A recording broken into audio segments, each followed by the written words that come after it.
Hey guys, and welcome to today's Ab Blaster class. We are going to go through some of my favorite exercises and talk about how to get that sculpted beach body you guys have always dreamed about. Remember, it all starts in the kitchen and ends in the gym. So it doesn't matter how hard you're working. If you have too much body fat, you may not be able to see those abs, right? Trick one into being able to get those abs to pop is to lower the body fat percent, right? If you have a decently low body fat, you'll be able to see those well-sculpted abs. However, you could have the strongest abs on the planet, and if you have too much body fat, you still won't be able to see them because they're lying underneath all of that body fat. So first things first, focus on your diet. Remember, you have to burn more than you consume in calories in order to start taking away from that fat, right? You want to start to lower that body fat percent and focus on then toning and strengthening the abs to give it some more definition, as well as strengthen, of course, and a focus on those movements that you can control too. So in this video, we're going to go through some of the top movements. If you have any questions, comments, and you like the video, like and subscribe below. Check it out. Let me know what you guys think. Alrighty guys, number one on the list, the classic sit-up.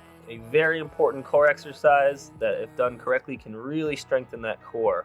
From here, what you want to do is you either want to hold your arms across your chest or behind your head, but if you do behind your head, make sure you're not pulling on your neck as you come forwards.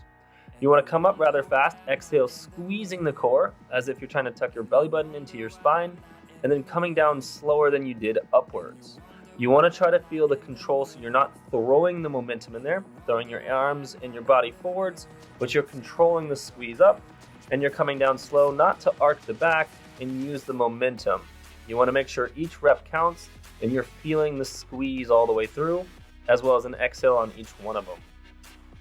Number two, guys, we are going to do the reverse sit-up. So there's two versions of this. The harder one, where your legs are straight, they go out to about a 60-degree angle, come up, drive your hips off the floor, and then come down slowly, making sure you're exhaling on the way up and inhaling on the way down. Now you do want to crunch in and keep your head looking at your feet, but make sure, again, you're not pulling on your neck muscles. If you want to make it a little bit easier, simply tuck your knees in and take the leverage away. So once again, your hips are coming off the floor, exhaling as you drive the lower portion of your abs up and coming down nice and slow. And this is going to really isolate a little bit more of the lower abs, kind of opposite to the sit-up. Focus on the control. The slower down you go, the more you'll get out of it. Moving on to number three, cross-body sit-ups. So it's a standard sit-up, but you're going to punch across and then come back down and alternate sides on each one of these. It is a slow, controlled twist all the way out so that your shoulder dips across and then you come all the way back. Once again, don't use your momentum on this movement. It's a slow squeeze in, exhale through, punch across with the twist, bring it back down, and alternate sides.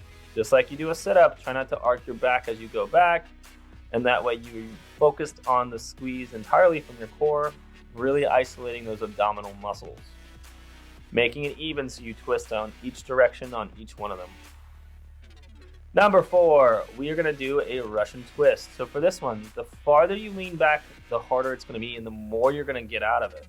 Try to keep your feet in together and your knees together as you rotate each direction. Now notice my shoulders are dipping across each way. I'm not just rowing my boat with my arms. I'm twisting at the core so that I face each direction. You can also do this one with a weight if you prefer to make it a more challenge, or again, adjust the angle of which you're leaning back. Notice, again, I'm isolating more of my core, I'm not going to let my hips sway back and forth, and I'm breathing continuously throughout the entire motion. Focus on the twist from the core. Moving along to the next one, we have side planks. Now you want to do this evenly so that on each side, you want the same amount of time. If you don't want to lock it out and hold the planks, you can do dips as well, but make sure that your hips are stacked, your feet are stacked, and you're as sideways as you can be. Bring your hip down to about 1 inch above the floor, and then crunch into the floor, that opposite motion, driving your hip up to the ceiling. Breathing in on the way down, exhale as you squeeze, or if you just lock it out and hold that side plank, make sure you're breathing continuously, once again trying to stay as sideways as possible. Once you've done your minute on the one side, flip over, get your rest time, and do the exact same thing that you did on one side as you do on the other. You want to make sure that you're keeping it as even as possible. Once again, I'm not fully putting my leg on the ground, I'm just coming about 1 inch or 2 off, and then I'm driving it in. That way I am constantly keeping the tension in my side, my obliques, and I'm getting the most out of it. Feel the control. Slow down, faster up. Feeling that squeeze, that crunching motion. And once again, the most important factor is I am as sideways as I can be. I'm not leaning forwards or backwards. Same whether I'm locked out or dipping. Moving on, we got V sit-ups. We have two versions of this way, where you can use no hands, or you can also put your hands behind you, or we can do a A-frame V sit-up, where you're also going to get your obliques in it. Now, either way, I'm bringing my chest and my feet forwards and back. If you're doing the A-frame, you might want your hands behind you to allow you to pivot. Think of a capital A as you drive it straight up and out and bring it in. Now, again, if you want to make it a little bit easier, all you got to do is bend your knees and bring it into you a little bit more and taking the leverage, as well as the more force you're using with your arms, the less you put in your core. Make sure you're exhaling as you come in towards yourself and inhaling as you flatten back to the floor. Feel the squeeze and the rotate. You want to be as controlled as possible. Next is toe touches. We're going to have our feet in the air, and we're going to isolate that upper abs. With your feet in the air, you're going to prevent your lower back from arcing, but you're going to really focus again a little bit more on that upper abs. Exhale as you explode forwards and really come down as slow as you can. Once again, squeezing the abs and slowly returning it, making sure you're not using the momentum on this one and that you're pausing a second or two between each rep, and you're not throwing your back in the equation either. Really isolating the upper abs. Moving along, we got flutter kicks. Now we're going to isolate the lower abs. For this one, you want to sit on your hands, not your elbows. You should be able to move your elbows, otherwise you're not holding that crunch.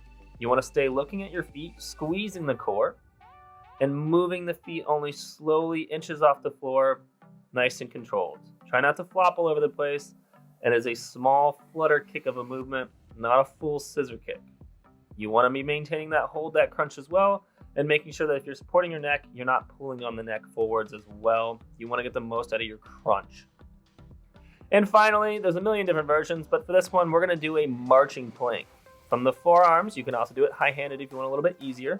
Keeping your body as straight as you can. You're going to take one foot, drive it up, doing a glute squeeze at the top, and a slow return. Now, if you want to make it a little bit more challenging, just hold it up in the air for a little bit longer on each side. But whatever you do to one side, make sure you make it even and do to the other.